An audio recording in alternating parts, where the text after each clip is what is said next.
आज राज्यसभा में राणा सांगा को लेकर जो वक्तव्य दिया गया उसको सुनकर काफ़ी दुख पहुंचा,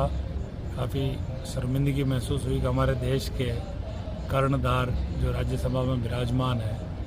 जिनको इस देश की जनता को सच्चाई बतानी चाहिए, वो कुछ भी उठपटांग अपनी मन मर्जी की बातें करने लगते हैं। राणा सांगा वो व्यक्ति थे जिन्होंने अपने पूरे जीवन काल में 81 घाव खाए, मगर इस देश की सुरक्षा के लिए वो व्यक्ति यहाँ से मेवाड़ से चल के पूरे हिंदुस्तान को अगर किसी ने एक झंडे के नीचे लाया उस दौर में तो वो राणा सांगा थे, जिन्होंने पूरे हिंदुस्तान की जनता को, राज्य की व्यवस्था को और देश की व्यवस्था को एक करा था। और वो व्यक्ति अफगानिस्तान तक गए, वहाँ लड़े, और उन्होंने जो जैसा बताया गया कि उन्होंने बाबर को इनवाइट करा, उन्होंने कभी भी बाबर को यहाँ पे इनवाइट नहीं करा। वही पहले व्यक्ति थे जिन्होंने इस देश को एक व्यवस्था बताई कि अगर अफगानिस्तान से जो दर्रा आता है हिंदुस्तान की तरफ, वहाँ पे अगर हम 10,000 लोगों को डेप्यूट कर देते हैं तो ये इन्वेडर्स जो आक्रांता हैं वो हमारे देश में नहीं आ पाएंगे और हमारी देश की जनता सुरक्षित रहेगी और अपना जीवन यापन सुरक्षित कर पाएगी। इतनी बड़ी सोच वाले व्यक्ति के लिए, जिसने अपने पूरे जीवन काल में युद्धों का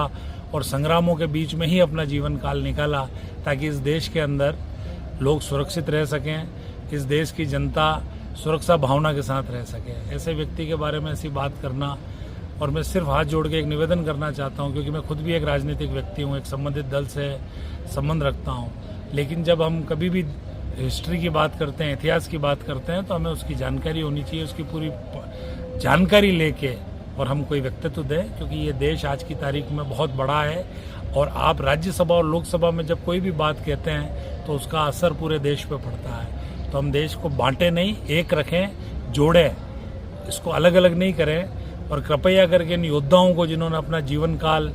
इस देश के लिए न्यौछावर कर दिया, मेवाड़ ही वो है जहाँ पे महाराणा प्रताप पहले व्यक्ति थे जिन्होंने स्वतंत्रता का मतलब, स्वतंत्रता सेनानी अगर इस देश में प्रथम कोई हुआ तो महाराणा प्रताप है। उन्होंने सिखाया है स्वतंत्रता शब्द क्या होता है। तो वैसे ही सांगा थे जिन्होंने पूरे देश को एक कैसे करा जाए, एक झंडे के नीचे कैसे लाया जाए, ये बताया था। इन योद्धाओं के प्रति हम सम्मान दर्शाएं, ना कि उनका अपमान करें। धन्यवाद।